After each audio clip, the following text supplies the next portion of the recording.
sa panulat na bakal. Sipin mo ang ginamit yan. At ang dulo ng diamante, nakintal sa kanilang puso at sa mga sungay ng inyong mga dambana.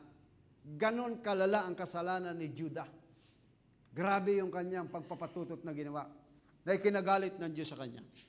Habang naalaala ng kanilang mga anak ang kanilang dambala at ang kanilang asera sa tabi ng sariwang puno ng kahoy sa mataas na burol, o aking bundok sa parang aking ibibigay sa pagkasamsam ang iyong mga tinatangkilik sa lahat ng iyong lupa at sa lahat ng iyong makayamanan at ang iyong mataas na dako dahil sa kasalanan sa lahat ng iyong hangganan. Dahil doon sa kasalanan na yon, mawawala lahat ng kanyang kabuhayan. Magiging alipin sila. At ikaw, sa makatwid bagay ang iyong sarili, mawawalan ka ng iyong mana na ibibigay ko sa iyo. Ang hirap nun, di ba? Yung mamanahin mo, mawawala yun. Yung lupain. At paglilingkurin kita sa iyong mga kaaway sa lupain na hindi mo nakikilala, sapagkat pinapagningas ninyong aking galit na magniningas magpakailanman. Maglilingkod daw sila sa kanilang kaaway sa lupain na hindi nila nakilala. Anong klase yung paglilingkuran nila? Walang iba kundi ang Babylonian Empire. Mga kapatid, diyan sila maglilingkod sa Babylonian Empire. Ganyan din ang ating sitwasyon dahil nabubuhay tayo sa mundong ito na ito ang tawag dito ay Babylonian Spirit. Dahil sa ating kasalanan, dahil sa kasalanan ng ating mga magulang, yan ang reason kaya nandiriyan tayo. Nagiging alipin tayo ng sistema ng sanlibutan ito. Ito yung Babylonian, ina ng mga patutot, the mother of all harlots. Diyan tayo dati naglilingkod nang tayo po ay wala pa sa Panginoon. Kaya ano ang sabi rito? Jeremiah chapter 17. Nasaan na ba tayo? Verse 5 na tayo. Verse 5. Okay. Ayaw tumakbo nitong aking laptop. Ganito ang sabi ng Panginoon. Okay. Sumpain ang tao na tumitiwala sa tao at ginagawang laman ang kanyang bisig at ang puso ay humihiwalay sa Panginoon. Sumpain daw yung tao na ang tiwala ay sa kanyang kapwa-tao. So wala akong tiwala sa iyo kasi parehas tayong tao. Hindi po yan ang ibig sabihin ni Jeremias. Kung katiwa-tiwala ang isang tao na magdadala sa iyo unto perfection, magtiwala ka sa kanya. Pero kung alam mong mapapahama ka dun sa isang tao, huwag ka magtiwala. Kaya ang daming kaso ng mga scam ngayon, madaling nagtitiwala ang tao, hindi marunong makadiscern. At yan ay ibinabalik ng ating Panginoon sa huling kapanahonan na ito. Spiritual na pagkadaya ang nangyayari sa atin. Kaya ang sabi ng Biblia sa verse 7, ito yung ating verse 6, sapagkat siya ay gaya. Tingnan po ninyo ha. Sumpain ang tao na tumitiwala sa tao at ginagawang laman ang kanyang bisig. Ibig sabihin, yun yung kanyang lakas. Ang kalakasan niya ay nasa kapwa niya at ang puso ay humihiwalay sa Panginoon. Sapagkat siya ay magiging gaya ng kugon sa ilang. Alam niyo yung kugon, sandali lang yun. Pag dinaanan ng apoy, wala na, abo na yun. At hindi makikita pagka ang mabuti ay dumarating, kundi tatahan sa mga tuyong dako sa ilang, lupaing maalat at hindi tinatahanan.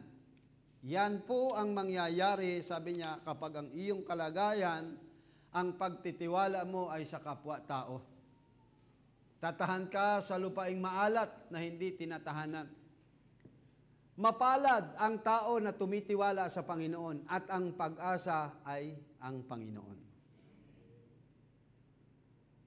Verse 7, verse 8, sapagkat siya ay magiging parang punong kahoy na itinanim sa tabi ng tubig at naguugat sa tabi ng ilog at hindi matatakot pagka ang init ay dumarating, kundi ang kanyang dahon ay magiging sariwa at hindi mababalisa sa taon ng pagkatuyo o maglilikat man ng pagbubunga.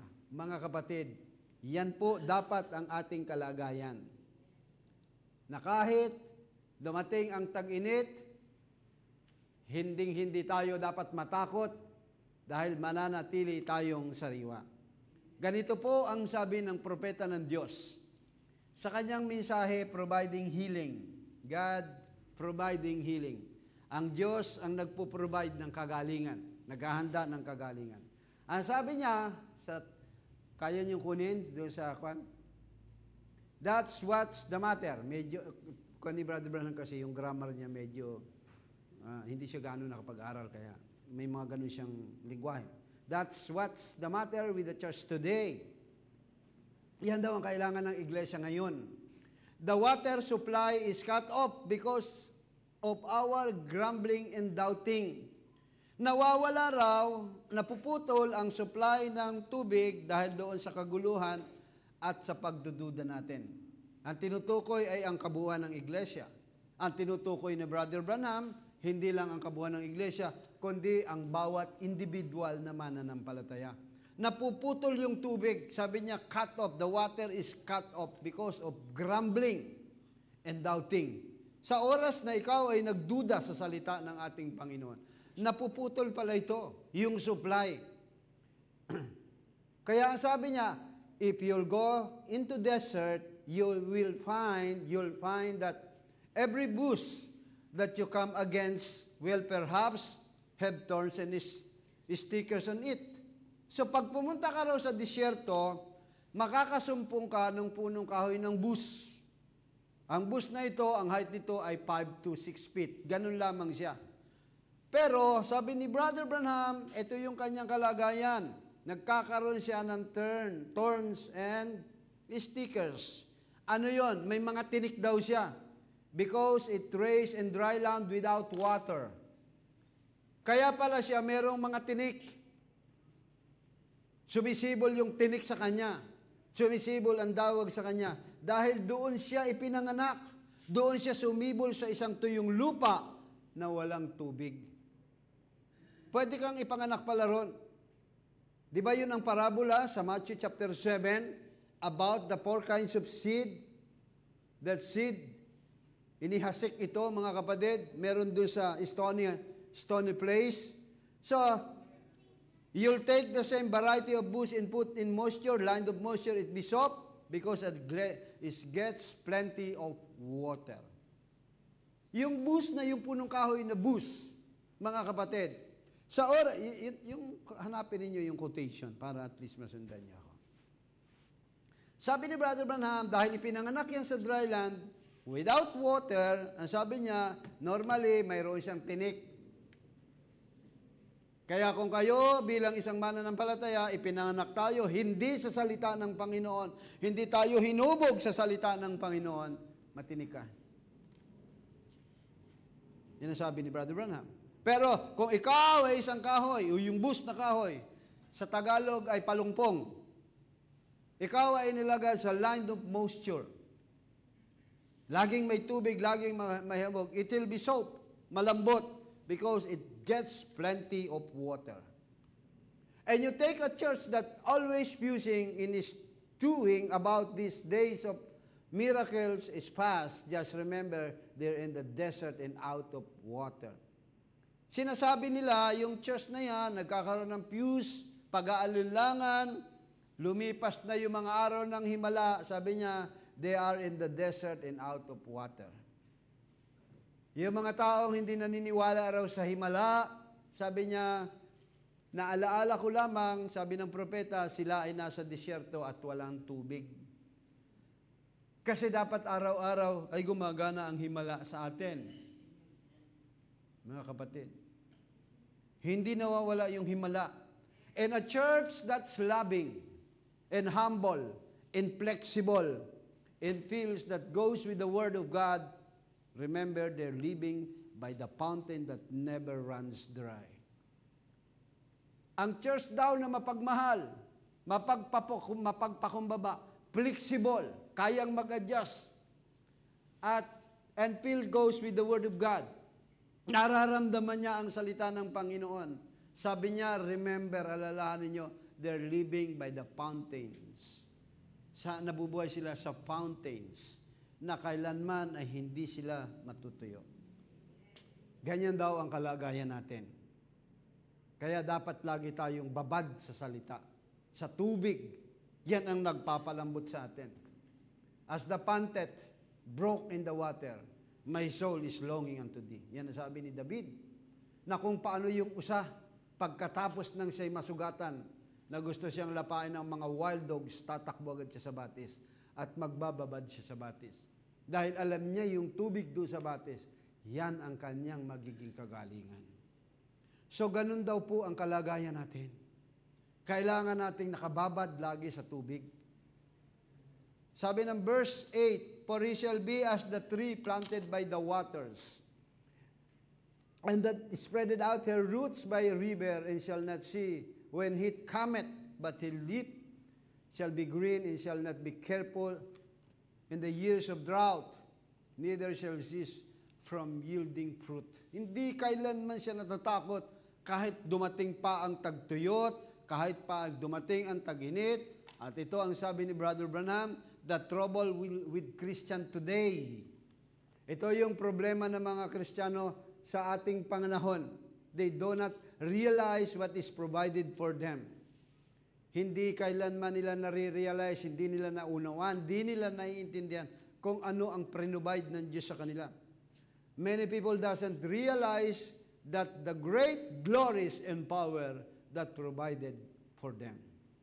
Hindi natin naintindihan, hindi natin kailanman naalaala na yung dakilang kaluwalhatian at kapangyarihan i-provide na ng ating Panginoon. Sabi ni Brother Branham, coming into Jesus is like a walking into the arcade down here or a great department store. Makinig kayo, ang paglapit daw sa ating Panginoong Jesucristo ay katulad ng lumalakad ka sa isang arcade. Ano ba sa Tagalog yung arcade? Plaza. Tama ba ako? O bumababa ka doon sa isang malaking department store. Ganyan daw ang paglapit natin sa ating Panginoong Jesucristo. Then, if somebody give me a great department store down here in the arcade and told me, this is all yours. Habang naglalakad ka, lumalapit ka doon sa mall, sa department store, mayroong lalapit sa iyo at sasabihin sa iyo, lahat yan ay pag-aari mo. This is all yours. Sabi ni Brother Branham, well, the first thing I do, yung unang-una kong gagawin, I want to walk around in there and find out what I own. Ang gagawin mo raw, lalakarin mo, ikutin mo raw, and then hahanapin mo hanggang masumpungan mo kung alin ang pag-aari mo. Hindi lahat yun ay sa iyo, sa department store. Meron ka lang pag-aari ron. Sabi niya, what was mine? And that's the way it's in Christ. Kung ano yon, kaya kailangan mo, pag-aari mo yan, i-claim mo na pag-aari mo yon. Yan ang paglapit sa ating Panginoon. Kaya pag binasa mo sa Biblia ang salita ng Panginoon, para sa akin ito. Huwag kang mamimili. Para sa iyo yun. Hindi para sa akin to. Hindi. Sabi ng Biblia, found out and find out. Then, take it. Sabi niya, kunin mo. Parang hindi naman maganda ito eh. Hindi para sa akin. Hindi. May tag nga sa iyo nga eh. Paano nga kung masakit na salita yung narinig mo? Hindi para sa akin yan. Para sa iyo nga yan eh. So hahanapin mo ngayon dahil kung ano yung nasa iyo, yun ang dapat mo makita. Hindi mo pwedeng tanggihan yun. Whether you like it or not, kung yan ay para sa iyo, kunin mo. Bahagi mo yun. When you become a Christian, walk around. Kapag ikaw ay nag-umpisa maging Kristiyano, walk around, maglakad ka. Find out what you own. Hanapin mo kung ano yung para sa'yo. Hindi ka nakaupo na dinadalhan ka lamang. Kasi ikaw ay isang Kristiyanong katulad ng pumapasok sa mall. So, kayo, wow, gaganda naman ito. Hanapin mo yung mga nanduroon.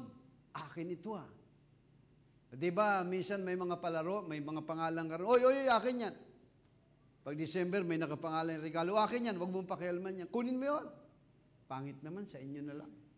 Ayoko niyan. Ano ka mamimili? Hindi. Sabi ni Brother Branham, find out what you own. What's yours? Kung ano yung sa'yo. All things are yours. Lahat ng bagay sa iyo. Mga kapatid. Given to you freely, everything that Christ died is for yours. Everyone is for you. So wala ka palang pwedeng itanggi sa salita ng Panginoon. Amen. From the book of Genesis up to book of Revelation, kailangan i-claim mo sa iyo yan. Amen. Man shall not live by bread alone, but every word that proceeded out of the mouth of God. So lahat ng salita sa iyo yan.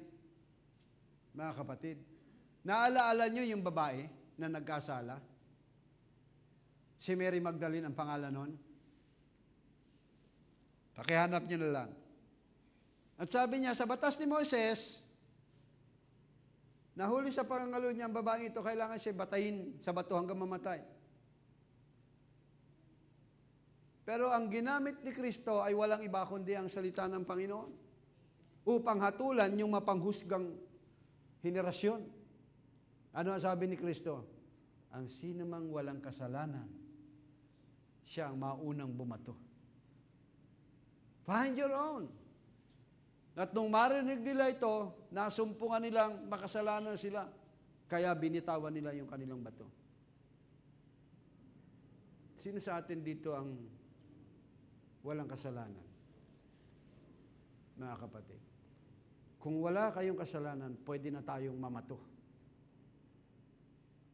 Katulad ng babae niya. At sabi niya, everything that Christ died for is yours. Ang kamatayan ng ating Panginoon Kristo hindi para sa Kanya, kundi para sa atin. Hindi namamatay ang isang nilalang na para sa Kanya lamang. Mga kapatid, kapag pinatay yung hayop, nagpatay ka ng manok, sinong kakain ng manok? Tayo, di ba? Lahat ng namamatay, yan ay para sa iba. Kaya kung tayo ay namamatay araw-araw, sabi ni Pablo, I die daily, hindi yun para sa atin. Para yan sa kapwa natin. Kaya tayo namamatay araw-araw. I die daily. Okay. At kailangan nating humingi sa Panginoon. Humihingi ba tayo? Ano ang sabi ni Kristo sa John chapter 14 verse 13? And whatsoever ye shall ask in my name, that I will do, that the Father may be glorified in the Son. In the Son. Ano man, sabi niya, sa verse 13, ano man ang inyong hilingin sa aking pangalan, ay yaon ang aking gagawin, upang ang Ama ay lumuwalhati sa anak. Verse 14, if ye shall ask anything in my name, I will do it. Ano man ang inyong hilingin, magsingi kayo ng anuman sa aking pangalan, mga kapatid. Pero ang una nating hinihiling is spiritual, mga kapatid. Mas pinapahalaga natin ang paghingi ng spiritual sa Panginoon. Kung nagkukulang tayo ng karunungan, humingi tayo sa Panginoon ng may pananampalataya. Lahat ng bagay na gusto natin, hilingin natin sa pananampalataya. Mga kapatid. Pero nagkukulang tayo. Kaya yun ang sabi ni Jeremias, sumpain ang tao na nagtitiwala sa tao, na ang kanyang lakas ay sa bisig ng kanyang kapwa. Sumpain. Kung ang inyong reliance ay dahil sa akin, mga kapatid, sabi ng Biblia, curse is the man.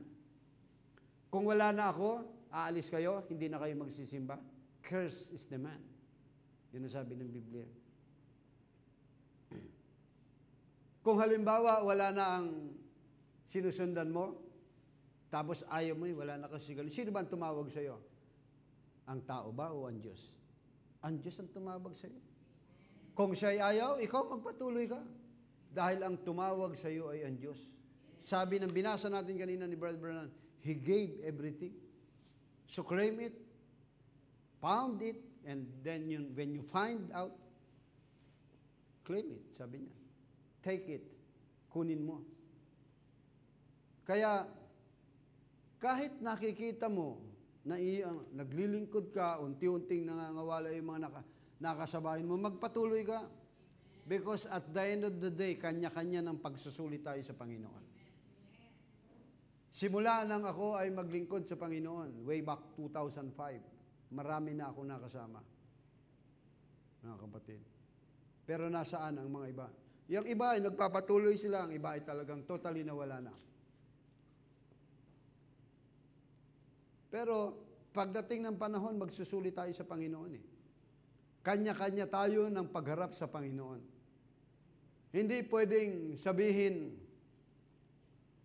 ni Sister Jelay, pag tinanong siya ng Panginoon at tumarap na siya sa Great White Throne of Judgment, kasi po si Sister LB po si Sister Christy po, kaya hindi ako nagpatuloy. Hindi yun ang pag-uusapan doon.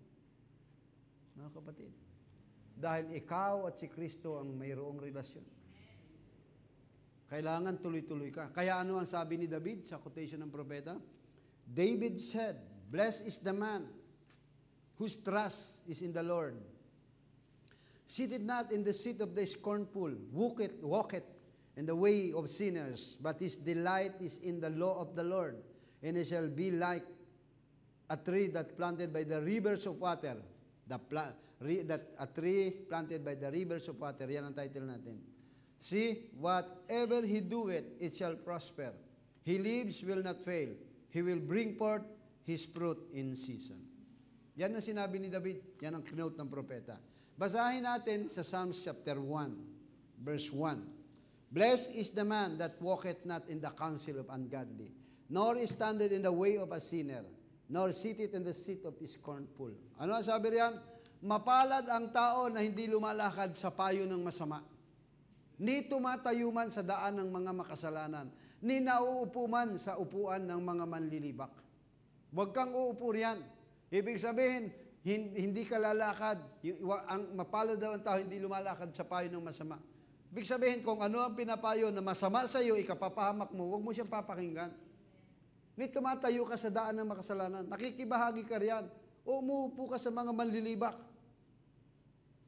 Kahit anong sabihin nila sa iyo, huwag kang tumanggap ng masamang payo.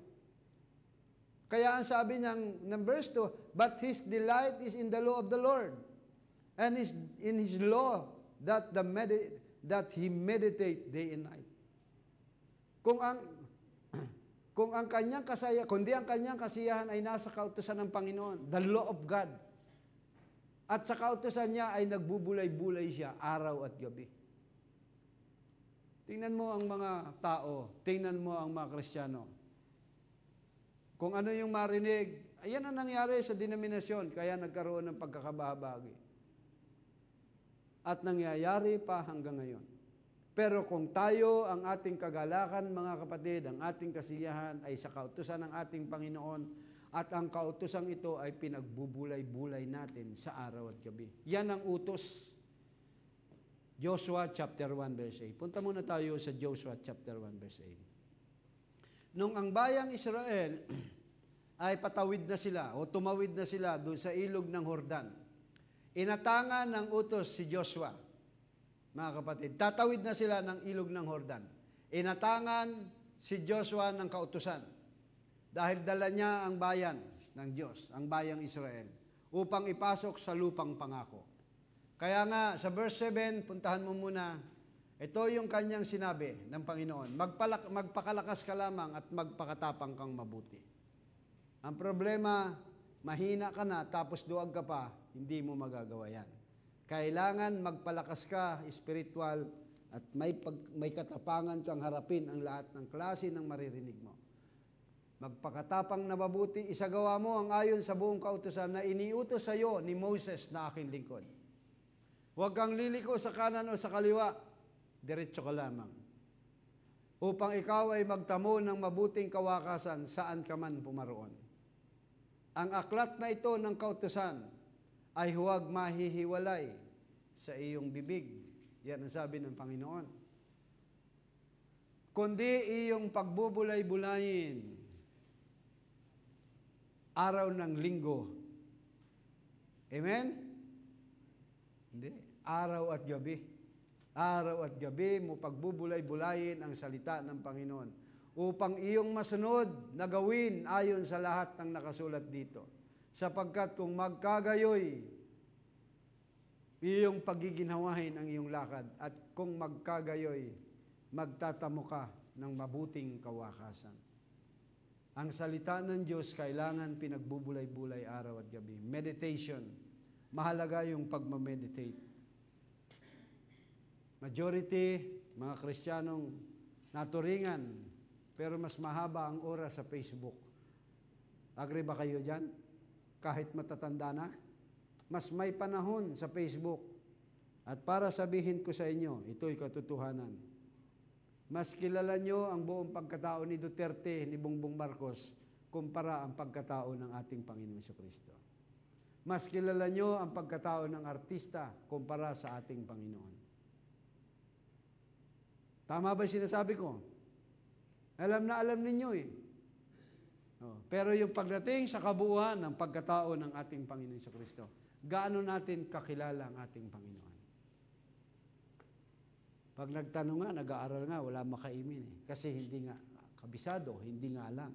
So dapat, mas higit nakilala natin ang buong pagkatao ng ating Panginoon. Kailan ba ipinanganak si Kristo? December 25 po, 4 BC. Pag tinanong mo yung mga tao, kilala raw nila si Kristo. Huwag na natin pag-usapan doon. Ano ang sabi ni Kristo? Nakikilala ko ang aking Ama. At malalim ang pagkakilala ko sa aking Ama. So, higit pa dapat doon. Dapat matumbasan natin kung paano kilala ni Kristo ang kanyang Ama. Kilala din natin dapat ng lubusan ng ating Panginoon Jesucristo. Dahil kung hindi mo naman kilala ang ating Panginoon Jesucristo, paano ka susunod ng lubusan doon? Kaya hindi tayo lubos na nakasusunod sa mga kautusan ng Biblia ng Panginoon dahil hindi naman natin talaga lubos na kilala ang ating Panginoon Jesucristo. Meron kang doubting na binanggit ko kanina. Nagkakaroon ka ng doubt. And the reason, napuputol yung water, yung pagdaloy ng tubig, yung pagdaloy ng anointing, napuputol ito. Kasi meron kang doubting. Nagdududa ka. Meron kang fusing. Kaya ano sabi ni David? Psalms 1:3, and it shall be like a tree planted by the rivers of water that bringeth forth his fruit in his season. Nagbubunga siya. Punong kahoy na itinanim sa agos ng tubig na nagbubunga sa kanyang kapanahunan at ang kanyang dahon na may hindi malalanta at anumang kanyang gawin ay giginhawa. Kaya kung ikaw ay nakatanim doon mismo, mga kapatid, magbubunga ka. Ano ang sabi ni Brother Branham? Wisdom versus faith. The seed was planted. Ang binhi na itanim. Ano ba yung binhi? The seed is the Word of God. Luke 8:14 yun, kung hindi ako nagkakamali. Pero huwag mo nang puntahan doon. The seed was planted. Ang binhi na itanim. Walang iba kundi ang salita ng Panginoon. Itinatanim yan. It found its own root holes. Meron daw siyang masusumpungan na ito, meron siyang sariling ugat na naghahanap siya ng doon sa kanyang hukay na yon. When the water begin to come in the break forth its life, the Spirit, it began to say, you say, there are 9 spiritual gifts. Kaya yung binhing na itanim sa lupa, mga kapatid, ang sabi riyan, kapag dumating ang tubig, walang iba kundi ang buhay o espiritu, sabi niya, there are 9 spiritual gifts. Magkakaroon siya ng spiritual gifts.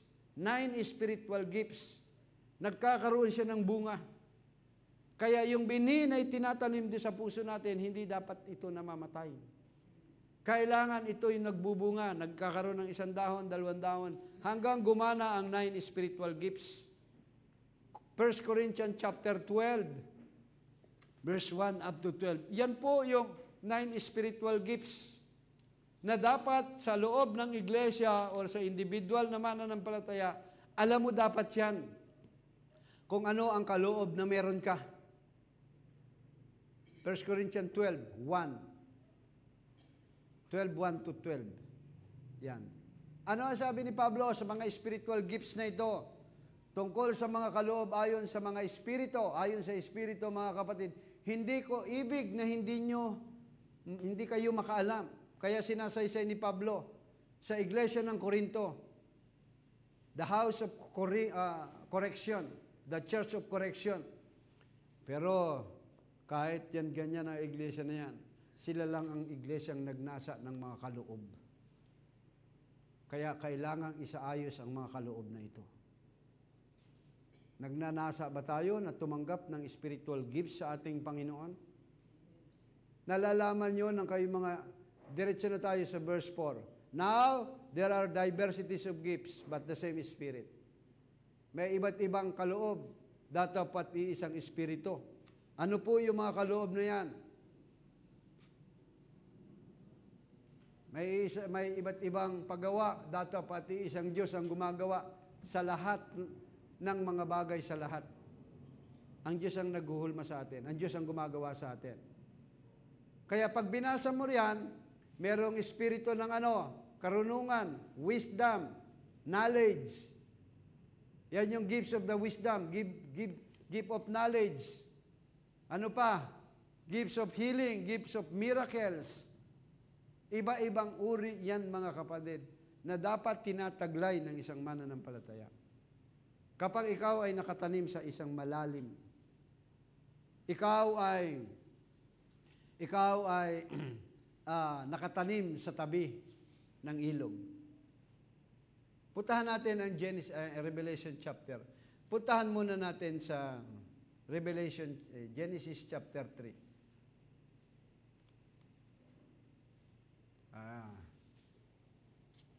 Chapter 2 verse 15. Tingnan ninyo.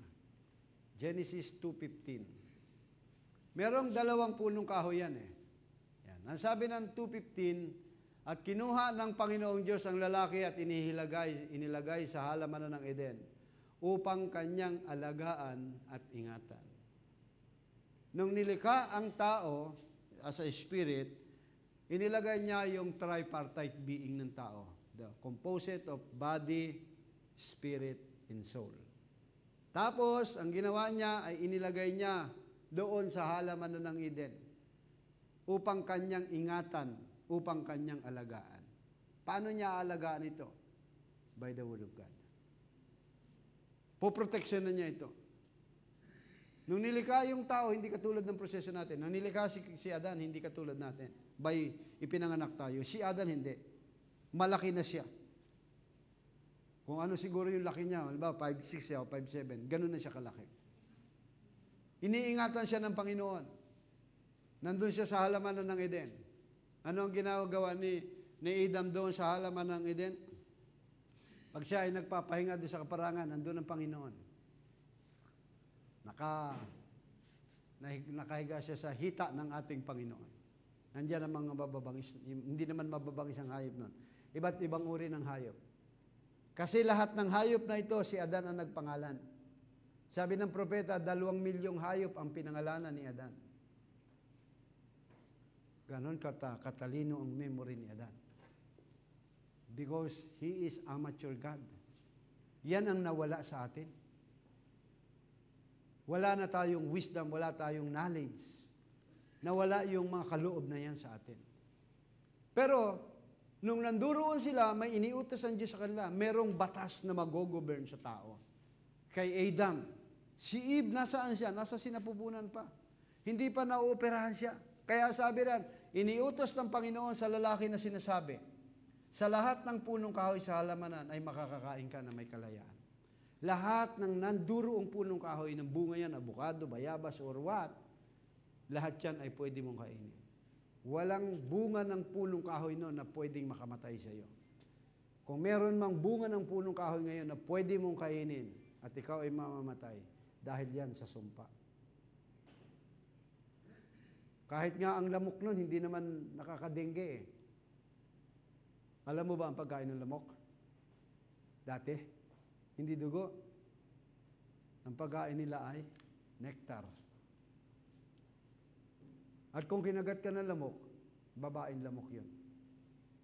Ang pastor, hilig talagang magjujok. Totoo yun. Kaya babaeng lamok siya para makapag-produce siya ng egg cell at makapagparami siya. Pag uminom siya ng dugo ng tao. Alam niyo ba yun? O basta dugo, kahit dugo ng hayop. Pero bago masumpa ang mundong ito, bago magkasala, hindi ganon. Under the control ng Adam. Nandun siya sa siping ng tubig. Mga kapatid. Kaya nga, pag binasa niyo yung Genesis chapter 1, anong meron dyan? Merong isang ilog na nagsanga ng 4 na wina-watered ito, dinidiligan ito. Ganon din ang ating puso, mga kapatid. Meron tayong 4 gospel.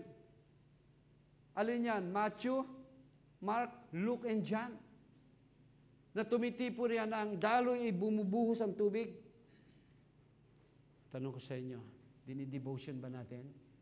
Pinag-aaralan ba natin ang mga bagay na ito? Kaya ito'y mga type and shadow from the Old Testament. At sabi ron, sa lahat ng punong kahoy na nasa halamanan ay makakakain kang may kalayaan. Pero mayroong spiritual na batas na inilagay sa tao na mag-govern sa kanilang buhay. Mamamahala sa kanila. The tree of life and the tree knowledge of good and evil. Datapwat sa kahoy ng pagkakilala ng mabuti at ng masama, huwag kang kakain. Sapagkat sa araw na ikaw ay kumain niyaon, walang pagsalang, mamamatay ka. Yan ang pagkain ng tao ngayon. The tree knowledge of good and evil. And that is spiritual. Mga kapatid. Spiritual po yan. Akala ko ba, Pastor, nagsiping yun? Bunga lang yun. Mga kapatid. Dalawa ang pwede mong kainin sa ngayon. The tree of life and the tree knowledge of good and evil. At dati, ang kinakain natin ay ang tree knowledge of good and evil. Bunga ng pagkaalam ng mabuti at ng masama. Yung mga nag-aral, mga abogado, mga matataas, hindi natin sila minabakano. Pero karamihan sa kanila, walang pagkaunawa sa salita ng Panginoon. Mag-aral ka sa UP. Anong eskwelahan yan? Ateista yan. Walang pagkakilala sa Diyos. Pero matatalino yan. Harvard University. Did you know na kahit si Miriam Defensor Santiago ay nag-aral ng theology sa Harvard pa? Para lamang maging doctorate pa yan. Para lang makumpleto niya yung mga subjects niya. Pero anong sabi niya? Bandang huli, bago siya mamatay, nagdududa siya kung talagang meron niyang kamatayan, mayroong ikalawang buhay. Ganun, sobrang talino ng tao na yun, ha? Isa sa hinangaan ko yan. Napakatalino talaga niya. Pero may doubt siya. Bakit? Nananatili ang pagkain ay tree knowledge of good and evil. Hanggang ang pagkain natin ay tree knowledge of good and evil. Ang mga basura ng sanlibutan ito is a tree knowledge of good and evil. Hindi tayo magkakaroon ng buhay na walang hanggan. Ang pagkain natin upang magkaroon tayo ng buhay na walang hanggan is a tree of life. Yun ang sinabi ng Biblia. Tree of life. Originally, ang pagkain ng ating mga magulang is tree of life. Yun ang unang pagkain natin. Before na magkasala ang tao, tree of life ang pagkain niya. Bakit? Anong katibayan ng tree of life? Bumababa ang Diyos in the cool of the day sa Genesis chapter 2 verse 8. Dumadalaw ang Diyos, bumababa in the cool of the day. At anong ginagawa ng Diyos? Tinuturuan in the reckoning, in the cool of the day. Anong ginagawa ng ating Panginoon? Tinuturuan sila. 3:8. Genesis 3:8. Tapos, sabi riyan, bumababa ang Diyos, yan, tingnan mo ha, narinig nila ang tinig ng Panginoon Diyos na lumalakad sa halamanan ng kulimlim ng araw. Kasi, every afternoon, may reckoning ang Panginoon sa mga tao, every cool of the day, sa hapon, bumababa siya, tinuturuan ang mga tao, ang taong ito, si Adam, ng salita ng Diyos. Man shall not live by bread alone, but every word that proceeded out of the mouth of God. Tinatanong siya kung ano ang ginawa niya sa maghapon. Di ba normally ganyan sa mga anak? O ano, kumusta? Anong nagawa mo sa maghapong ito? Tingnan niyo yung mga anak niyo. Tingnan niyo kayo mga kabataan. Pag dumating kayo ng inyong bahay, siya ang diretsyo niyo. Magbababad kayo sa kwarto niyo, di ba? Pag tinanong kayo ng mga magulang niyo, galit pa kayo. Pagod ako. Tama yung sabi ng Biblia.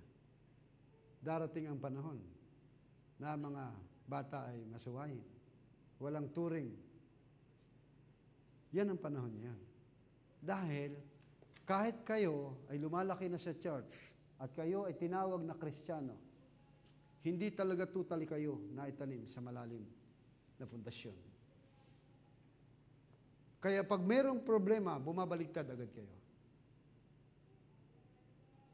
Sa halip na ang pagkain, the tree of life, ang nagiging pagkain na yan, tree knowledge of good and evil. Kung ang pagkain na nanatiling pagkain ng magulang natin na siya tree of life, wala tayong kamatayan. Pero ang sabi ng Biblia, sa oras na kumain ka ng bunga ng pagkaalam ng mabuti at ng masama, thou shalt surely die. Anong kamatayan ang kanilang naranasan? Separation from God. And then walang tumagal na tao na umabot ng 1,000 taon. 1,000 years equivalent ng one day. According sa 1 Peter chapter 3 verse 8 o 2 Peter 3:8. Walang tumagal na ganoon dahil ang pinakamatandang nabuhay na tao ay si Methuselah. 969 years. Si Adam, 930 years lang. Namatay ang tao. Nagkaroon ng kamatayan. Pero ini-offer ng ating Panginoong Jesucristo ang kanyang sarili mismo. Sa John chapter 6 verse 51 up to downward. Ano sabi niya? Malibang kanin niyo ang aking laman. Ako yung tinapay ng buhay na bumabang galing sa langit. Sabi niya, maliban na kanin niyo ang aking laman at inumin niyo ang aking dugo, wala kayong bahagi sa akin. Ano ang ibig sabihin ni Kristo? Nagtatalo-talo sila. Paano ipapakain niya? Gagawin tayong kanibal? Gagawin tayong vampiro ng taong ito? Karnal na kaisipan ang kanilang naiisip. Pag sinabing kanin ninyo ang aking laman at inumin niyo ang aking dugo, hindi po yan literal. Yan po ay tumutukoy sa isang spiritual na pangungusap. Puntahan natin ang Revelation chapter 10, verse 8 up to 11. Matapos na mangusap, Revelation 10:7 muna. 10:7. Verse 6 muna, verse 6. Yan. At ipinanumpayaw ang nabubuhay magpakailanman na lumalang ng langit ang mga bagay na naroon, ng lupa ang mga bagay na narito, ang dagat at mga bagay narito. At hindi na magluluwat ang panahon. Kundi sa araw ng tinig ng ikapitong anghel. Yan yung propeta ang ating kinikilala. Pagka malapit na siyang humihip, kung magkagayoy, ganap na ang hiwaga ng Diyos. Ayon sa mabubuting balita na kanyang isinaysay sa kanyang mga alipin na mga propeta. Ipinahayag ang misahe. Mga kapatid. Pagkatapos niyan, ang sabi ng verse 8, at ang tinig na aking narinig mula sa langit, muling nagsalita sa akin at nagsabi, humayo ka, kunin mo ang aklat na bukas na nasa kamay ng anghel na nakatayo sa ibabaw ng dagat at sa ibabaw ng lupa. Verse 9, at ako'y naparoon sa anghel at nagsabi sa kanya na ibigay mo sa akin ang maliit na aklat at kanyang sinabi sa akin, kunin mo ito at ito'y kanin mo at papapaitin ang iyong tiyan. Datapat sa iyong bibig ay magiging matamis na gaya ng pulot. At kinuha ko ang maliit na aklat sa kamay ng anghel at aking kinain at sa aking bibig ay matamis na gaya ng pulot. At nang aking makain ay pumait ang aking tiyan. Pagtikim niya, mapatamis katulad ng pulot. Pero nang ito ay dinigest niya, nasa tiyan na, pumapait na ito sa kanyang tiyan. Masarap tumanggap ng pahayag ng Panginoon. Pero pag yan ay dumating na ang persecution, when the persecution arise, diyan mo na mairaranasan ang pagpait na ito, mga kapatid. When you become a Christian, makakaranas ka ng persecution, lahat ng klase ng kahirapan, pagkutya, mocking, mapait yan sa tiyan, mga kapatid. Hindi madaling ipamuhay ang salita ng Panginoon. Kapaitan yan. Pero may binanggit sa verse 11 at sinabi niya sa akin, dapat kang manghulang muli at sa maraming bayan at sa mga bansa at mga wika at mga hari. Yan ang trabaho ng fivefold ministry. Diyan kami ikinomisyon. Mga kapatid. Kaya, kailangan nating kanin ang salita ng ating Panginoon. Kasi yan yung pagkain natin. Man shall not live by bread alone, but every word that proceeded out of the mouth of God. Kaya nga, mga kapatid, balikan mo ulit ang Psalms chapter 1, verse 3. Verse 1 up to 3. Babasahin ko ulit. Mapalad ang tao na hindi lumalakad sa payo ng masama, ni tumatayo man sa daan ng makasalanan, ni nauupo man sa upuan ng mga manlilibak, kundi ang kanyang kasayahan ay nasa kautusan ng Panginoon, at sa kautusan niya nagbubulay-bulay sa araw at gabi. Siya ay nagiging parang punong kahoy itinanim sa siping ng agos ng tubig, na nagbubunga ng kanyang, pakitaas, kapanahunan, at ang kanyang dahon na may hindi malalanta, at anumang kanyang gawin ay giginhawa siya. Sa John chapter 15, tingnan ninyo ang punong kahoy na ito. Tayo ay isang punong kahoy na naitanim. Tingnan po ninyo ang kalagayan ng John chapter 15. Tayo, ang mga parabolang ito ng pangungusap ng ating Panginoon. Sa Salmo, binasa natin, tayo ay punong kahoy na itinanim sa siping ng tubig. Mga kapatid. Pagdating dito, sabi ng Panginoon, ako ang tunay na puno ng ubas. Walang iba kundi ang ating Panginoon Jesucristo. Ang tunay na puno ng ubas. I am a true vine, sabi niya. At ang aking ama ang magsasaka. So, inaasam ng magsasaka ng ating Panginoon na pagdating sa takdang buwan, siya po ay aani doon sa kanyang itinanim. Siya yung magsasaka. Kaya isang araw habang naglalakad ang ating Panginoong Jesucristo at naghahanap ng bunga, sabi niya, sumpain ang puno ng igos na ito. Simula ngayon na hindi ka na magkakaroon ng bunga. Ang tinutukoy na bunga, ang napunong igos na ito, walang iba kundi ang bayang Israel. Kaya ang bayang Israel ay natuyo since 70 AD hanggang sila ay magkalat, yung tinawag na dispersion o diaspora. Natuyo sila, nawala ang relasyon, naputol ang connection sa Panginoon, naputol ang tubig. Bakit? Walang bunga. Hindi sila nagbubunga. Mayabong ang dahon nila pero walang bunga. At yun ang nais ng Panginoon. Kahit sino ang nagtanim ka halimbawa ng halaman na nagbubunga at nais mong mamunga ito para pakinabangan mo yung bunga, and yet wala ka makitang bunga. Ano ang sabi ng Biblia? Mas maganda pa putulin na lang yan. Kaya sabi riyan, ang aking ama ang magsasaka, ang ating Panginoon ang magsasaka. Bakit? Siya rin ang nagtanim ng binhi sa kanyang bukirin. At tayo'y mga binhi na itinanim. Ang bawat sanga na nasa akin ay hindi nagbubunga, ay inaalis niya. Yun ang masaklap. Aalisin ka sa punong ito na walang iba kundi si Kristo. Kung ang isang mananampalatayang sinasabi niyang Kristiyano siya, hindi siya namumunga.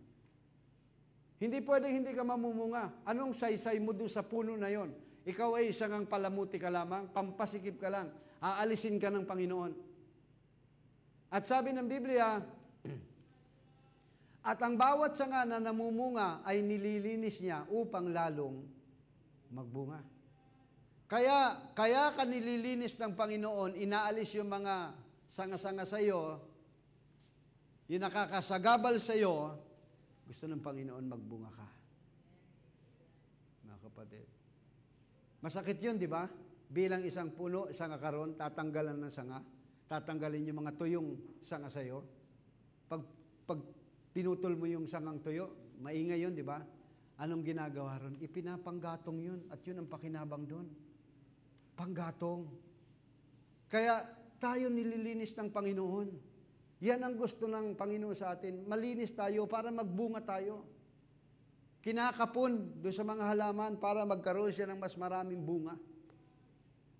Kayo'y malilinis na sa pamamagitan ng salita na sa inyo'y aking sinalita. Nilinis na tayo ng salita ng Panginoon. Di ba yan ang sabi ng Ephesians 5:26? Ikaw ay nilinis sa pamamagitan ng kanyang salita. And verse 4, ito yung sabi niya, since na malinis na tayo, kayo ay manatili sa akin at ako'y sa inyo. Kaya, yan yung sinasabi ko kanina. Sumpain ang taong nagtitiwala sa kanyang kapwa-tao. Ang pagtitiwala natin ay sa ating Panginoon. Sabi niya, gaya ng sanga na hindi makapagbunga sa kanyang sarili, maliban na nakakabit sa puno, gayon din naman kayo, maliban na kayo'y manatili sa akin. Mayroong manggaryan, at yan namumunga palagi. Pag tinanggal mo yung sanga, hindi na mamumunga yun. Agree ba kayo ron? Ano mangyayari sa sanga? Matutuyo. Ganon din ang kalagayan ng isang Kristiyano nang hiwalay kay Kristo. Hiwalay sa puno, matutuyo ka ron. Maaring sa una, okay ka pa, pero patungo ka sa pagkatayo. Sabi ni Kristo, ako ang puno ng ubas. Kayo'y mga sanga, ang manatili sa akin, at ako'y sa Kanya, at siya'y nagbubunga ng marami, sapagkat kung kayo'y hiwalay sa akin, ay wala kayong magagawa. Yan ang nangyari sa Israel. Nang humiwalay sila sa Diyos, anong nangyari sa kanila? Wala silang magawa sa kanilang sarili. Nang humiwalay ang iglesia ng Efeso, ano nangyari sa kanila? Nawala sila. Bawat iglesia ng kapanahunan, sino mang humihiwalay sa ating Panginoon, nawawala. At kung ang sino man hindi manatili sa akin, at siya'y matatapong kagaya ng sanga ay matutuyo, at ang titipunin ay inihagi sa apoy at mga susunog. Gusto niyo bang kayo'y mahiwalay sa Panginoon? No pagdating ng tribulation period, doon ang punta mo? Kapahamakan sa great white throne of judgment. So kahit anong mangyari, manatili tayong nakakapit sa puno. Walang iba kundi ang ating Panginoon Kristo. Sa Psalms 1:4, ganito ang sabi, the ungodly are not so. Ang masama hindi gayon, but are like the chaff which the wind drive it away. Ang masama hindi ganon, kundi parang ipa na itinataboy ng hangin. Pag dumaan yung hangin, yung ipa, mawawala. Bakit ipa na inihahalimbawa ng ating Panginoon? Yung ipa, kahit anong gawin mo, wala siyang binhi. Magaan yun. Kaya pag dumating ang winds of doctrine, winds of trials, winds of persecution, sandali lang. Malilipad siya, mga kapatid. Kaya, napaka-importante na ang bawat mananampalataya at obligasyon namin bilang mga manggagawa ng Panginoon na kayo ay rooted, bounded, grounded and rooted sa Word of God. Whether na ito ay masakit para sa inyo. Bakit? Darating tayo sa isang panahon, sa isang paglalakbay ng buhay ng Kristiyano, daranasan natin ang iba't ibang uri ng kalamidad sa buhay natin. Katulad sa pagdaragat. Ang barko, dumadaong lamang kapag magbababa. Nasa dock area lang yan kapag magbababa sila ng kargamento nila. Pero ang buong buhay ng isang manglalakbay, ng isang magdaragat, nasa karagatan yan. Dinadrive siya ng kapitan. At ang isang magaling na kapitan ay dumaan ng napakaraming unos na daluyong mga bagyo ang hinarap niya. Mga kapatid. At walang iba ang ating kapitan, ang ating Panginoon Kristo. So hindi tayo dapat mabalisa. Isang maliit na alon ang naranasan nila. Ano ang nangyari sa mga disipulo ng ating Panginoon Kristo? Ginising siya ni Pedro, Panginoon, wala ba sa iyo, malulubog na tayo? When the wind boisterous, natakot na sila. Ano ang sabi ni Kristo sa kanila? Oh, ye little faith. Kayong kakaunti ang pananampalataya. Ibig sabihin, kayong walang pananampalataya. Kasama nila ang ating Panginoong Kristo, and yet, natatakot sila. Ganyan din ang buhay natin. Minsan kasama natin ang ating Panginoong Kristo, pero nagkakaroon tayo ng pagkatakot. Pero hindi tayo dapat matakot dahil hindi tayo masama. Dahil sabi niya, the ungodly are not so, are like the chaff which the wind drive it away. Tinataboy ng hangin. Kaya't ang masama ay hindi tatayo sa paghatol, ni ang makasalanan man ng kapisanan ng mga matuwid. Therefore, the ungodly shall not stand in the judgment, nor sinners in the congregation of the righteous. Verse 6, for the Lord knoweth the way of righteous, but the way of the ungodly shall perish. Mga kapatid. Ano ang sabi riyan? Nalalaman ng Panginoon ang lakad ng matuwid, ngunit ang lakad ng masama ay mapapahamak. Di ba yan din ang sinabi ni Job? Sa Job chapter 23 verse 10, nalalaman ng Panginoon ang aking nilalakaran. Alam ng Diyos kung anong nilalakaran natin. Ngunit ang lakad ng masama, mapapahamak, sabi niya. Kaya, trust in the Lord. Do not lean your own understanding. Mga kapatid. Pero, binanggit dito, sa binasa natin kanina, na sabi niya, the ungodly are not so, are the like the chaff which the wind drive it away. Merong mga hangin, may mga bagyo. Ano ang sabi ni Brother Branham? Storm reveals how deep your roots really are. Ang mga bagyo o mga bagyo ng pagsubok na dumarating, i-reveal lang nito, iahayag lang nito kung gaano kakalalim sa lupa. Kung gaano kalalim ang baul mo sa lupa. Mga kapatid. Kaya kailangan natin ng Word of God. Bakit madaling mabunot ang isang tao? Kulang siya sa lalim. Dahil pag dumating ang storm, mga kapatid, katulad, pansinin nyo, lahat ng mga punong kahoy na nasa tabi ng dagat, matitibay. Kahit anong gawin mo, ang hirap bunutin. Alam mo kung bakit? Dahil sanay sila sa bagyo. Sanay sila sa malalakas na alon. At madaling lumambot ang lupa. At pag ito'y binagyo, pagkatapos, aftermath, babaon at pabaon ang kanilang ugat. Unlike ng mga puno ng mangga. Pag ganyan ang ugat nila, pakalat. Kaya pag humangin, buwal ka agad. Pero yung mga punong ito na nasa tabi ng dagat, iba sila, bumabaon sila. Sinasanay nila yung kanilang sarili, kaya ano sabi ng Biblia, the heavens declare my glory, and the firmaments. Lahat ng nakikita natin dito, ipinapakita lamang ng Diyos. Mga kapatid, nangungusap ang Diyos sa atin. Kaya yung bagyo ay magdidetermina kung gaano kalalim ang iyong ugat, kung gaano kalalim ang iyong pananampalataya. A tree with deep roots. Ang punong kahoy na may malalim na ugat won't fall when the winds hit, neither should you. Kahit pa gaano kalakas na hangin yan, gaano kalakas na bagyo ang tumama niyan, kung malalim ang ugat mo sa pananampalataya kay Kristo, hindi ka kailanman kayang bunutin ang kaaway.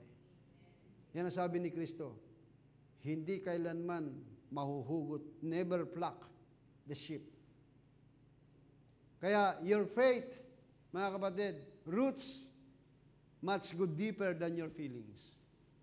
Dapat yung ating pananampalataya ay mag-umugat ng malalim kumpara sa ating pakiramdam o sa ating nararamdaman. Most of the time, ang mga Kristiyano, mas malalim pa yung kanilang sugat na kanilang nararanasan. Kaya hindi sila magawang manumbalik sa Panginoon. Stay anchored with God, not in circumstances.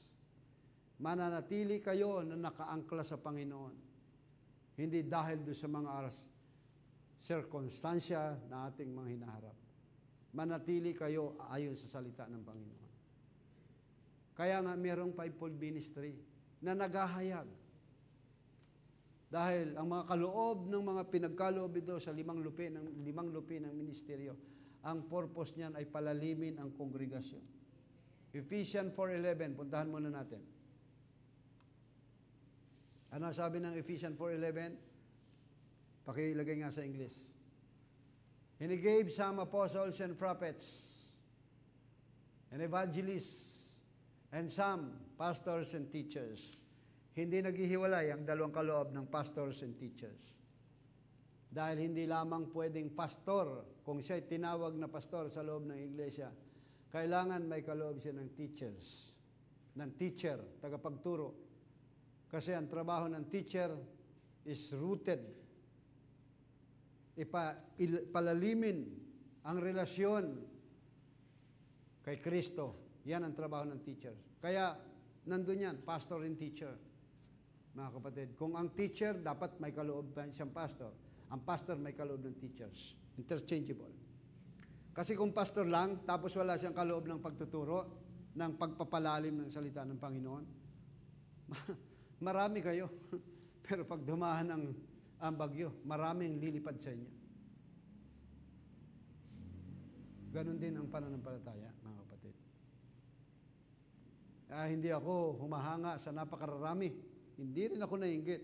Kasi darating ang isang panahon, pag dumating ang squeezing time, mga kapatid, kaya tayo hinahasa ng Panginoon sa ganitong sitwasyon. Dahil pag dumating na ang squeezing period, yung pinipiga na tayo, like a rose trampled on the ground, diyan malalaman kung sino talaga ang totoong may laman. Diyan malalaman kung sino ang totoong Kristiyano. Diyan malalaman kung sino gustong sumama sa rapture.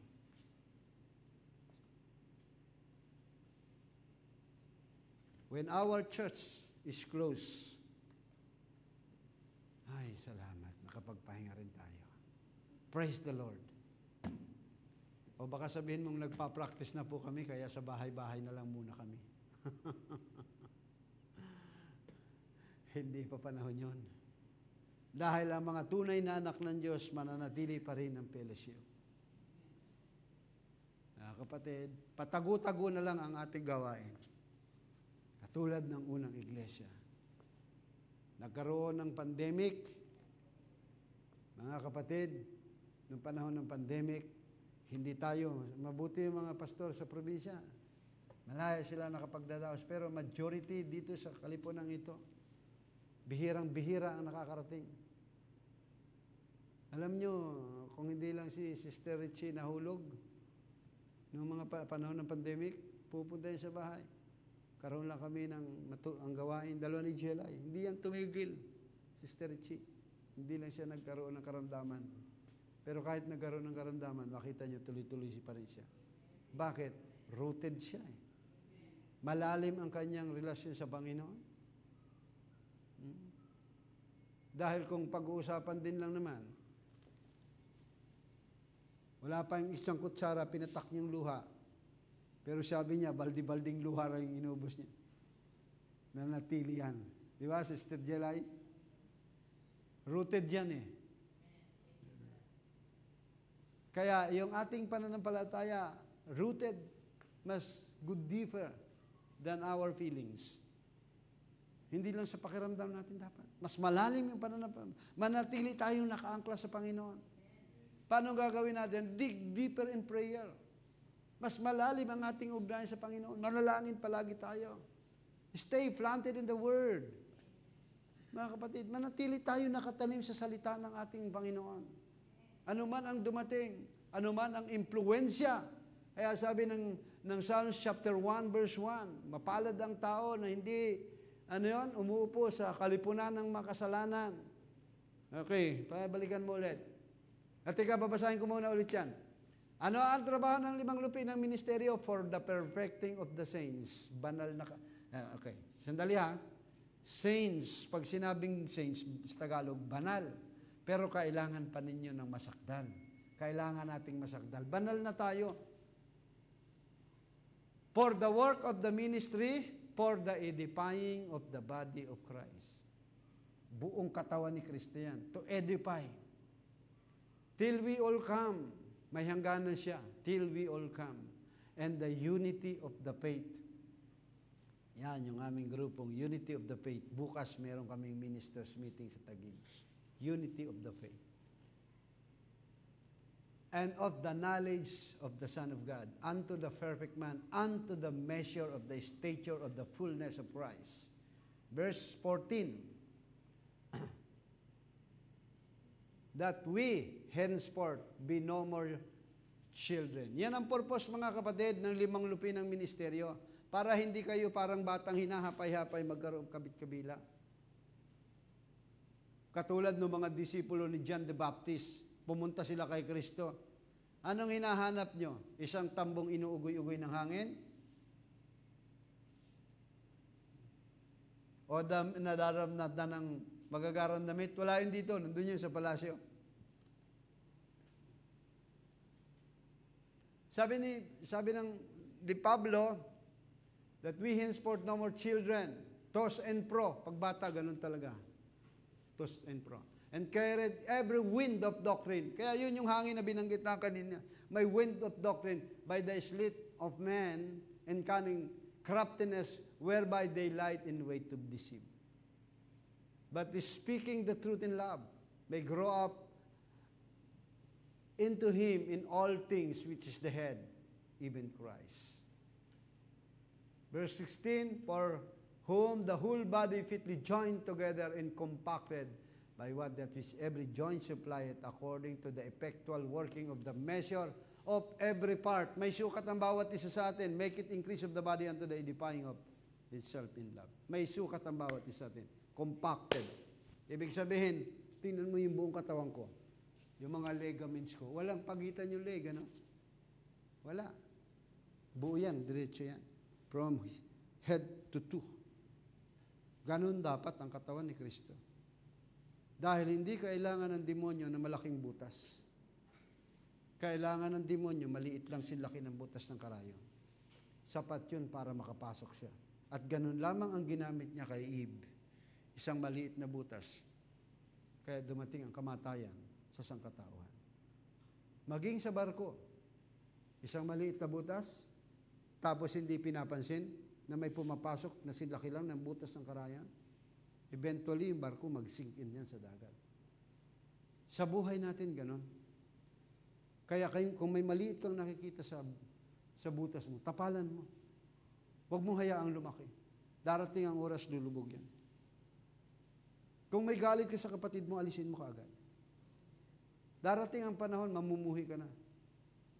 Dati kang tesorista, matitisorin ka. Later on, tesorista ka na. Nagpapakalat ka na ng mga wrong information, sinisiraan mo na yung kapatid mo, sinisiraan mo na yung mga, kung sino ang mga kinagagalitan mo. Mali yun. Sumisibol ang kapaitan sa puso mo. At ano sabi ng Biblia? Genesis chapter 4, verse 7. Sin lieth at the door. Ang kasalanan ay kumakatok sa pintuan. If thou doest well, thou shalt not be accepted. Kung gumagawa ka ba ng mabuti, hindi ko ba tatanggapin? If thou doest not well, kung hindi ka gumagawa ng mabuti, sin lieth at the door. And unto thee shall be his desire, and thou shall rule over him. Yung kasalanan na ngayon ang maghahari sa iyo. Yung kasalanan na ang kukontrol sa iyo. Kaya kahit may ginawang mabuti ang kapatid mo, hindi mo na naalaala yun. Puro kasamaan ang gagawin mo. Ititwist mo na ngayon yan. Dahil ang Panginoon mo na ay ang kasalanan. So dig deeper in prayer. Kailangan lumalim ka ng pananalangin sa Diyos dahil yan ang ugnayan mo sa Panginoon. Manalangin ka, mga kapatid. Stay planted in the Word. Storm will come, but you will stand. Darating ang bagyo, darating ang mga pagsubok sa buhay mo, pero nananatili kang nakatayo. Mga kapatid. Kaya kahit pa anong daluyong, kahit anong unos yan, kung ikaw ay malalim ang relasyon sa Diyos, mananatili ka. Mga kapatid. Dahil ang mamuhi sa kapatid ay katulad ng pagpatay. Yan ang sabi ni Kristo. Namumuhi, hindi tayo namumuhi sa ating, nagagalit tayo sa maling ginagawa ng ating kapatid. Pero hindi kailanman, dapat tayo mamuhi. Yan ang sabi ng Biblia. Magalit kayo. Ephesians chapter 4 verse 29, kung hindi ako nagkakamali. Magalit kayo, datapwat huwag kayong magkasala. Tama ba ako? Ephesians 4:29?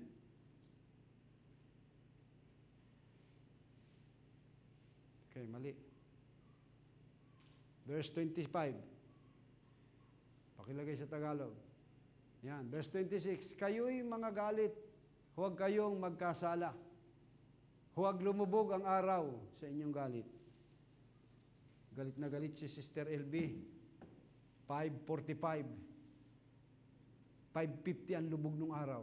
Palagay nyo sa 5 minuto, huhupa na yung galit ni Sister LB, halimbawa kay Sister Susan. Sabi, huwag daw lulubog yung araw, kailangan hindi ka nagalit eh. Yun ba ibig sabihin diyan? Huwag pagdilman ng iyong kaisipan. Huwag magsarado, mga kapatid. Huwag dumating ang another na panahon pa. Nananatili yung galit na yun. Bakit merong ganong, bakit ang galit ng isang tao? Ay, actually, kinikimkim ng isang tao yung galit niya sa kanyang puso. May galit siya, ang isang tao sa kanyang puso. Saan niya nakuha yon? Sa mga experience niya.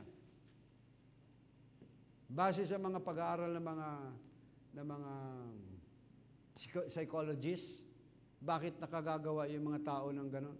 Kasi bata pa lang siya, nabubuli na siya. Kaya nakakagawa siya ng masama. Ganon din sa atin sa espiritual. Meron na siyang galit nang nauna pa. At pagdating ng yung galit na yon at muling nabubuhay yung galit na hindi siya nakakalaya. Mas nagiging madali siya. Di ba sabi ng Biblia, yung masamang espiritu, umalis, pakihanap mo nga iman. Tapos yung sabi ng espiritu, wala akong matuluyan ah. Hanggang naalaala niya yung kanyang dating tirahan at sabi niya ay, balikan ko kaya yung aking pinanggalingan. At nung kanyang masumpungan ay isang malinis, mga kapatid, sabi ron, nagagayakan, garnish.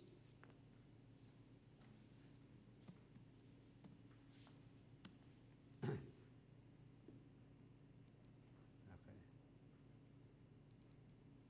Nakita mo?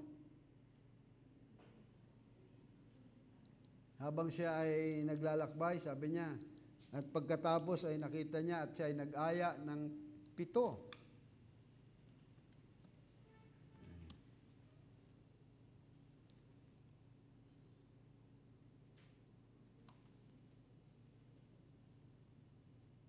Nasa Matthew ba yun?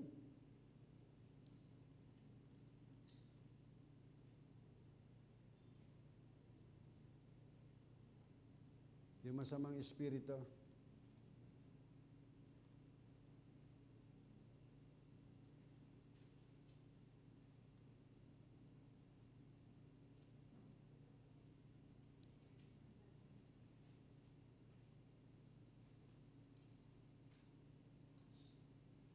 Okay, Luke.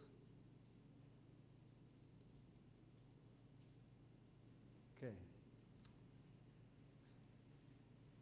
Punta natin. Luke chapter 11.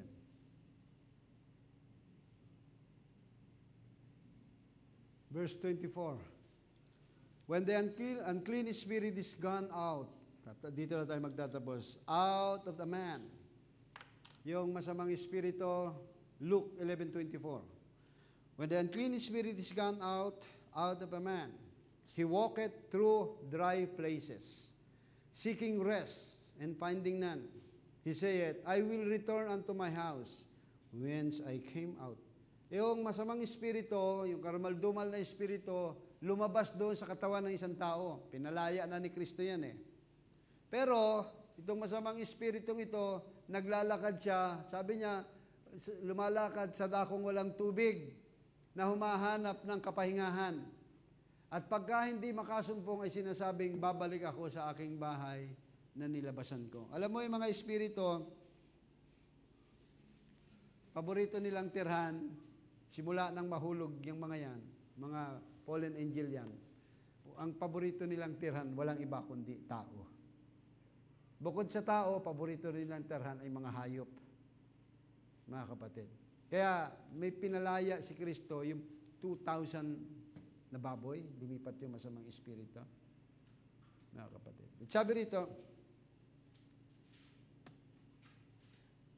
verse 25, and when he cometh, he findeth it swept and garnished. So, nung nasumpungan niya ito, malinis eh. Nagagayakan, sabi niya, malinis na malinis. And then he goeth he and take it to him 7 another spirits more wicked than him, and they enter in and dwell there. In the last state, that man is worse than the first. Ano sabi riyan? Kung magkagayumayaon siya at nagsama ng 7 pang espiritu na lalong masasama, Masasama pa kaysa sa kanya at sila'y nagsipasok at nagsitahan doon at naging lalo pang masama ang huling kalagayan ng taong yaon kaysa sa una. Yan ang panahon natin, mga kapatid. Yan ang panahon kinabubuhayan natin. Ang Laodicean Church Age. Dahil nung masumpungan na malinis ang iglesia ng ating Panginoon, ang espiritong ito ay naghanap. At nung bumalikan niya, nasumpungan niyang malinis na gagayakan. Meaning, wala nang espiritu ng Diyos dahil they left their first love. Nagsama pa siya ng 7 mas higit na masasama pang espiritu sa kanya. At sabi riyan, nasa huling kalagayan ng taong yon ay masigit pa ang kanyang kasamaan. Kaya ang iglesia ng Laodicean Church, ang pinakamasamang iglesia sa lahat ng kapanahunan. Diyan tayo nabubuhay, mga kapatid. At yan ay didiscuss natin sa susunod.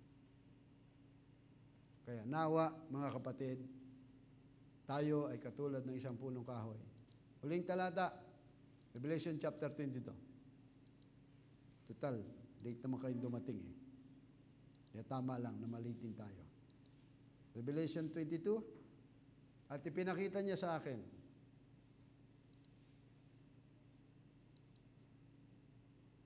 Ang alin? Ang isang ilog ng tubig ng buhay, the river of life, na nagniningning gaya ng bubog, transparent, clear as a crystal, transparent na lumalabas sa luklukan ng Diyos at ng Kordero. Ito ay isang vision. At sa gitna ng lansangang yaon, sa dako rito ng ilog, at sa ibayo nito, naroon ang punong kahoy ng buhay na namumunga ng 12 iba't ibang bunga. Mga kapatid, na namumunga sa bawat buwan at ang dahon ng punong kahoy ay pampagaling ng mga bansa. Healing of nation. Did you know na sa eternal age, mga kapatid, ang pagkain ng tao, babalik kung ano yung dating pagkain ni Adam at saka ni Eve para magkaroon sila ng immortal life, everlasting life. Yun ang kanilang nagiging pagkain. At habang pumipiti sila noon, nagkakaroon sila ng mahabang buhay.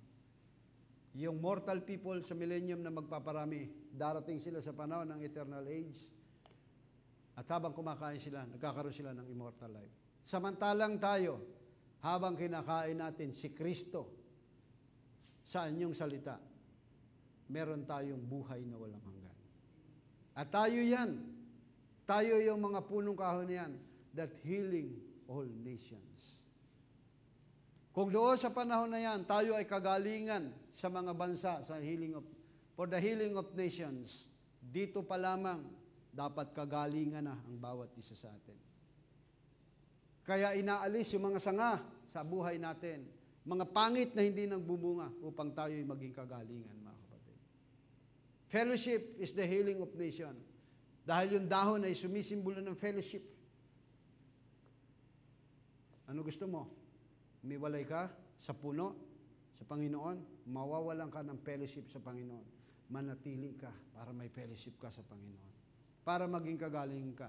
And finally, pag binasa mo, ilagay mo lang Ezekiel chapter 47 about sa restoration ng bayang Israel. And, mga kapatid, water flowing from the temple.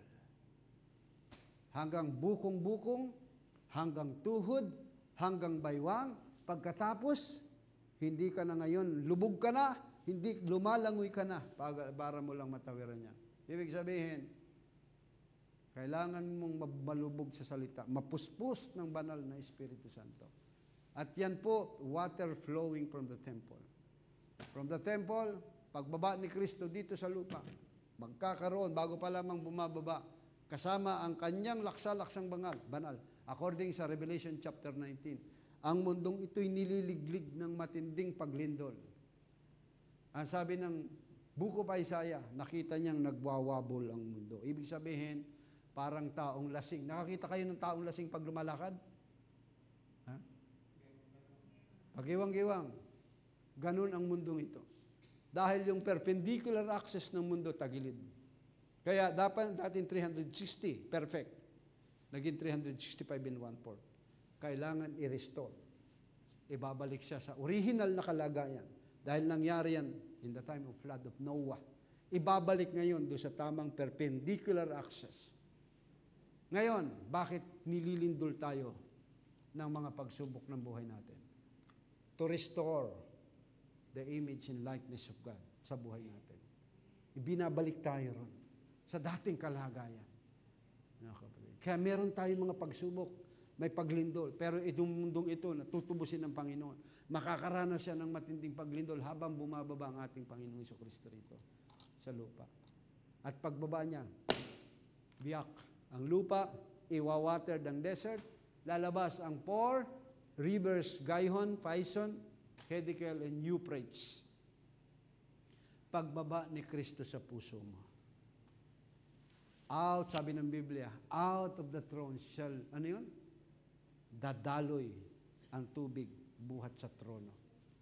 Mga kapatid. Out of your belly shall flow of the living waters. Sa oras na bumaba na si Kristo sa puso mo, mga kapatid, kaanuman katigas ang puso mo, palalambutin yan ng ating Panginoon. Gaano ka man ka-pride. Pero kung ayaw mong pagbuksan si Kristong kumakatok, wala ring magagawa ang ating Panginoon. Kaya sa tuwina, kumakatok ang ating Panginoon. Ano sabi ng Hebrew chapter 3 verse 7? Hebrew 4 verse 7? Today, if you hear my voice, harden not your heart, as the day of the provocation of your fathers. Ephesians 4:7. Hebrew 4:7. Sa araw na ito, kapag narinig mo na ang tinig ng ating Panginoon, huwag mong pagmamatigasin ng iyong puso. Marami tayong mga kapatidan sa tuwina ini-invite ko dahil naging bahagi sila ng iglesia natin. Hali kayo, umatin kayo. Hindi sila nagre-response, oo. Huwag natin silang pangsawaan na imbitahan dito. Invite natin. Hali kayo, may gawain tayo. Yan ang obligasyon natin. 1, 2, 3, minsan nagsasawa tayo. Pero mayroon tayong obligasyon, may pabanumbalik sila. Bakit? Wala pang masyadong laman eh. Dahil lang sa winds of doctrine, lilipad sila. Pero kailangang ibalik sila. Pinupulot mo yung mga gleanings na yan, ililalagay mo yan sa dapat niyang kalagyan. Mga kapatid. Dahil pagdating dito sa loob, babalatan talaga tayo ng salita ng Panginoon. Babayuhin tayo ng pangangaral ng salita ng Panginoon. Hanggang ikaw ay maging galapong, arena. At dahil yan ay madali pang liparin ng hangin ng arena na yan, anong gagawin? Ibabind. Hahaluin ka, imamasahin ka sa pamamagitan ng olive oil para kayo ay mabigis fitly compacted and joined together. And that is the Holy Ghost. Ibabind ng kalipunan ng ating Panginoon. Para sa gayon, hindi ka na katulad ng batang tostoinfo, that carried the winds of doctrine, mga kapatid. Mananatili ka, magiging matatag ka na. Matibay ka na kahit anong pagsubok mo, matitisod sila, ako hindi ako matitisod. Manghihina sila, hindi ako manghihina. Even trials, ang sabi ng Roman 8:29, kahit pa yan ay mga pagsubok na yan, kahirapan man yan, kagutuman man yan, perils, mga kapatid, ano sabi riyan? 31, verse 31, ano sabi riyan? Verse 33, ano sabi riyan? Sino ang hahatol? Si Kristo Jesus na namatay, yung nabubuhay. Sino ang maghihiwalay sa atin? Verse 35, sino ang pwede mapaghiwalay sa atin? Sa pag-ibig natin sa ating Panginoong Jesucristo. Ang kapigatian ba? Sabi ni Pablo, hindi. Yung bang kahapisan? Sabi ni Pablo, hindi. O yung mga pag-uusig na nararanasan natin? Sabi niya, hindi. O yung kagutuman? Hindi. O yung kahubaran? Hindi pa rin. O mga panganib? O mga tabak ng mga pag-uusig? sabi ni Pablo, dahil dito kami pinapatay sa buong araw. Kami ay nabilang na parang tupa sa patayan. Yung mga tupa, dinadala yun. Verse 37, ano sabi niya? We are more than conquerors. Kaya dapat po tayo, mga kapatid, dahil sapagkat ako'y naniniwalang lubos na kahit kamatayan man, kahit ang buhay, kahit ang mga anghel, kahit ang mga pamunuan, kahit ang mga bagay na kasalukuyan, yung mga bagay na nakikita na tinatangkilik natin, kahit ang mga bagay na darating, kahit pa ang kapangyarihan, kahit ang kataas-taasan, kahit ang kababaan, kahit alinmang ibang nilalang, ay hindi kailanman pwedeng mapaghiwalay sa atin sa pag-ibig ng Diyos. Si Haring Solomon, the wisest man on the earth, hiniwalay sa presensya ng Panginoon dahil sa kanyang tinamasang kayamanan. At sa pag-aasawa ng 1,000 asawa niya, nahiwalay siya sa Panginoon Diyos. At yan ang nangyari sa kanyang kaharian, na-divide. Pinasulat sila bilang isang halimbawa sa atin. Kaya sabi ni Kristo, sino man magnanasa ng mga bagay na nandirito sa sanlibutan, hindi yan karapat-dapat sumunod sa akin. Nalala nyo sa Luke chapter 10, sabi niya rin sa binata, paano ko magmamana ng kaharian ng langit? Ganapin mo ito. Tapos na po sa akin, naganap ko yung 10 Commandments. Sabi niya, ibenta mo lahat ng iyong kayamanan. Follow me. Sumunod ka sa akin. Nakalulungkot sa isang mananampalataya. Lalo na kung kayo'y nakakilala sa salita ng Panginoon. And yet, nagkaroon kayo ng trabaho. At ito ang maglalayo sa inyo sa paglilingkod sa Panginoon. Ang aking panalangin, mga kapatid, makasumpong nawa kayo ng hanap buhay na ang araw ng linggo para sa Panginoon ay hindi kunin ang inyong amo. Mga kapatid, sana ang inyong maging hanap buhay pag-araw ng linggo, pilitin ninyo, ipaglaban ninyong masikap. Contend your faith that was delivered unto the saints. Huwag niyong ibenta ang inyong pagkapanganay. Mga kapatid, pag-araw ng linggo, yan ang kagalakan natin. The joy of the Lord is my strength. Hallelujah. Yan ang kalakasan natin sa Panginoon. Yung kagalakan natin sa ating Panginoong Diyos. Na kahit na araw ng linggo, nandyan tayo, kahit kaunti lang tayo, nagkakatipon tayo, nakalulungkot dahil pag may mga taong pinagpapala na ng ating Panginoon, mas napupuko sila sa mga ganyang bagay. So kahabagan natin sila, mga kapatid. Dahil darating ang isang araw ng paghuhukom ng ating Panginoon.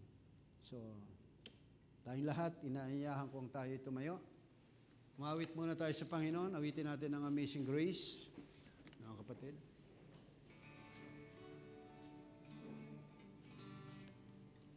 Kasabay ng ating pagbibigay ng kaloob. Na-bless ba kayo sa mensahe sa umagang ito? Palakpakan natin ang Panginoon.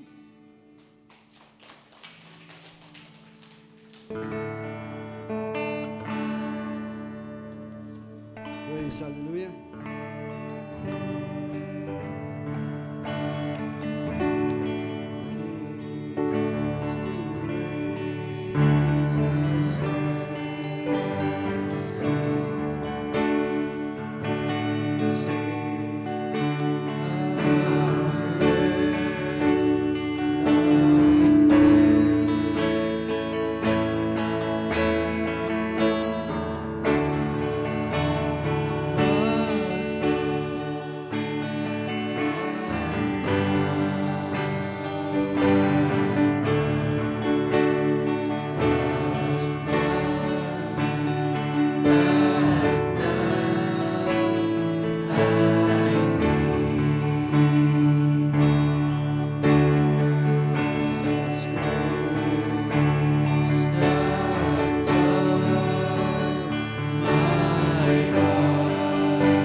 Father Julie, pakipray lang ating kahit sino pa rin.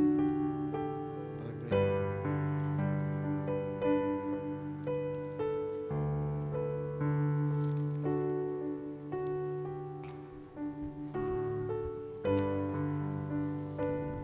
When the saints. Panalangin po natin ang taas ng piling. Father, in the name of Jesus, thank you so much, Panginoon, sa bawat isa na narito, O Diyos, na nagbibigay ng kanilang handog tayo sa offering.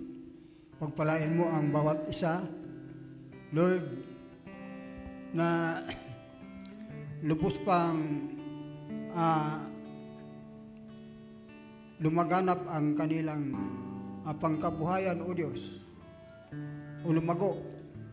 Minsan pa ang kanilang mga trabaho ay pagpalain mo na upang sa gayon, Panginoon, sa oras ng panambahan, Panginoon, na sila po, Panginoon, ay makapagbigay ng tama, O Diyos. At maraming salamat, binigyan mo kami ng pusong uhaw sa pagbibigay, Panginoon. Hallelujah. Na kung saan dati, Panginoon, hindi namin ito nagagawa, Panginoon. Ngunit, Ikaw, Panginoon, ang Diyos ng pag-ibig sa bawat isa sa amin, na hinahango mo kami, Panginoon, mula sa lupain ng Ehipto hanggang Canaan, Panginoon, upang madama namin, Panginoon, ang kapayapaan at kaligtasan na nagmumula sa iyo. Maraming salamat sa bawat isa, Panginoon. Bata man o bata na, pagpalain mo, O Diyos, at minsan pa sa aming pansamantalang paghiwalay-hiwalay. Sa umaga pong ito, ikaw ang mag-ingat sa amin hanggang kami ay makarating sa aming pong tahanan. Maraming pong salamat. Ito lamang aming samot dalangin sa pangalan ni Kristo. Amen. Gawin na natin ang Panginoon when the saints go marching in at tayo magkamayan.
Lord God, sa natapos na mensahe. Salamat, O Diyos, sa mga encouragement, correction, reproof, Panginoon. Salamat po sa amin pansamantalang pagtatapos ng pag-iwahiwalay. Niiwan po namin ang kapayapaan sa puso ng bawat isa, Panginoon. At sa mga pagkain ihanda ng aming mga kapatid, pagpalain niyo po ang mga nagpagal at nag-provide ng mga blessing na ito. Ibalik niyo sa kanila, Panginoon, ang mga pagpapalang ito. Salamat hanggang sa muli, O Diyos. Salamat po. At ang lahat ng ito po, binabalik namin na may pinakamataas na papuri at pagsamba at paglulati. Sa nag-iisang pangalan ng aming Panginoon at tagapagligtas. Sa pangalan ni Jesus, tayong lahat magsabi ng Amen. God bless you, mga kapatid.